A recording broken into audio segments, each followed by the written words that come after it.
अपघात प्रकरणातील खटले जलद गतीने न्यायालयात चालवावेत, पोलीस आयुक्तांची न्यायालयाकडे मागणी. पिंपरीमध्ये मेट्रोच्या कामासाठी 57 झाडांवर कुऱ्हाड, तर जितेंद्र आव्हाडांच्या गाडीवर हल्ला.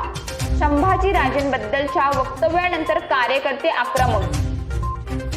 कल्याणच्या सहजानंद चौकात होल्डिंग कोसळून अपघात, 2 जण जखमी, प्रत्यक्षदर्शींनी सांगितला थरार.